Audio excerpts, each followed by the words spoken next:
किनकाना हनीफम मुस्लिमा, बल्कि वो सबसे टूट के एक अल्लाह के हो गए थे और वो तो मुस्लिम थे। ममाकाना मिनल मुशरिकीन, और मुशरिक नहीं थे।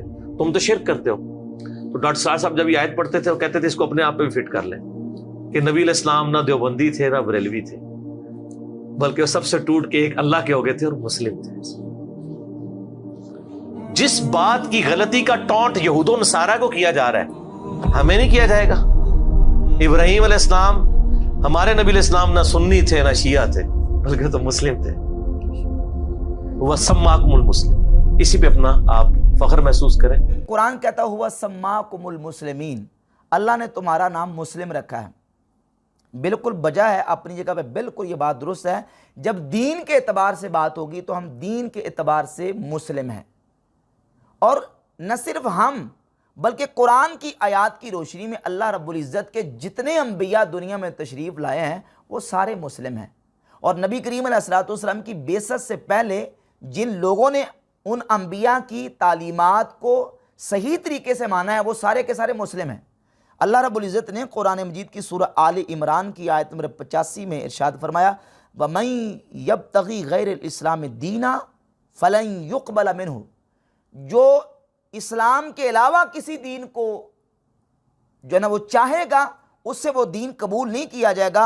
और आले इमरान की आयत नंबर 67 में इरशाद फरमाया, मा काना इब्राहीम यहूदिय्यन वला नसरानिया वलाकिन काना हनीफम मुस्लिमा, इब्राहीम अलैहिस्सलाम ना यहूदी थे ना नसरानी थे, वलाकिन काना हनीफम मुस्लिमा, लेकिन वो हर बातिल से मुंह मोड़ने वाले मुस्लिम थे।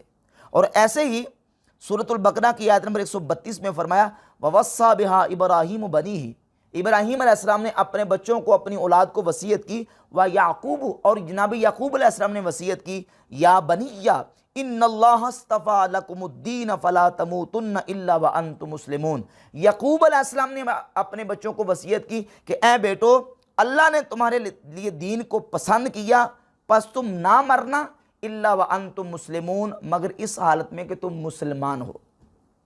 इब्राहीम अलैहिस्सलाम भी मुसलमान, जनाब याकूब अलैहिस्सलाम भी, और ये जनाब याकूब अलैहिस्सलाम की औलाद भी।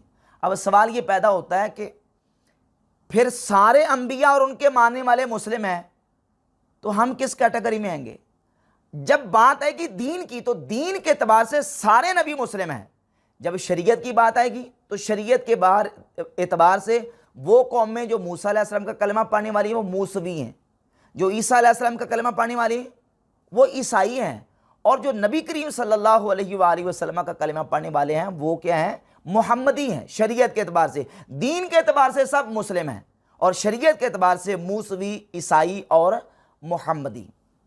अब इसी तरीके से जब अगला दर्जा चलेगा कलिमा पढ़ने वालों में, शरीयत मोहम्मदी को मानने वालों में जब इख्तलाफ वाक़ई हो गया, एक वो हैं जो तकदीर को मानते हैं और एक वो हैं जो तकदीर के मुनकिर हैं, एक वो हैं जो सहाबा इकराम के मनहज पर हैं और एक वो हैं जो कहते हैं सहाबा इकराम नौज़ बिल्लाह काफिर और मुनाफिक थे, एक वो हैं जो कब्र के अजाब को मानते हैं और एक वो कलिमा पढ़ने वाले हैं जो कब्र के अजाब के मुनकिर हैं, एक वो हैं कि जो कुरान को अल्लाह का कलाम मानते हैं, दूसरे वो हैं कि जो कुरान को अल्लाह की मखलूक मानते हैं, एक वो हैं जो अंबिया की शफात के कायल हैं, दूसरे वो हैं जो अंबिया की शफात के मुनकिर हैं।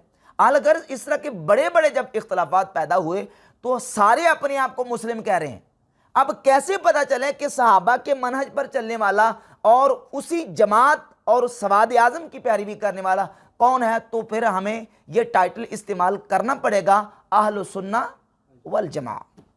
और ये सहाबा इकराम ने टाइटल इस्तेमाल किया, ताबईन ने किया, तबा ताबईन ने किया, आइमा मुहद्दिसीन ने किया। जिस तरह मैंने सही मुस्लिम से रिवायत नंबर 27 पेश की, इमाम मोहम्मद बिन सीरीन फरमाते हैं कि युनज़रु इला अहले सुन्नति फयुखदु हदीसुहुम, अगर अहले सुन्नत होता तो उसकी हदीस को लेते। ये नहीं कहा कि अहले कलिमा होता, कलिमा पढ़ने वाला होता, मुसलमान होता तो उसकी हदीस को लेते। मुसलमान तो अपने आप को खारजी भी कहते थे, राफजी भी कहते थे, मुर्जिया, मुशब्बिहा, मुजस्समा सारे कहते थे। तो जब अहले सुन्नत होता था तो उसकी हदीस को लेते थे, और अगर अहले सुन्नत नहीं होता था तो उसकी हदीस को नहीं लेते थे।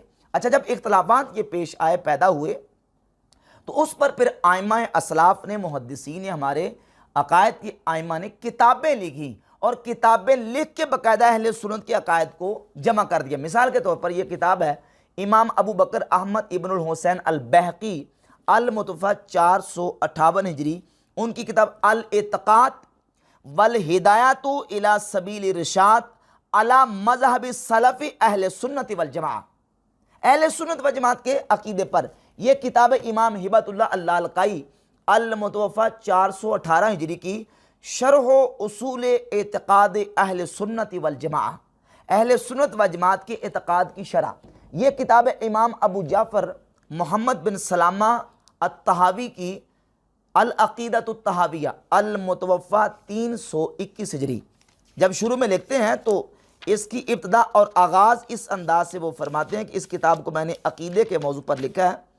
फरमाते हैं कि हादा ज़िक्र बयान अक़ीदत अहले सुन्नति वल जमाअति अला मज़हब फ़ुक़हाइल मिल्लह। फरमाते हैं कि उम्मत और मिल्लत के फ़ुक़हा और अहले सुन्नत के व जमात के मज़हब पर ये मैंने अक़ीदे की किताब लिखी है, जिसका नाम है अल अक़ीदतुत तहाविया।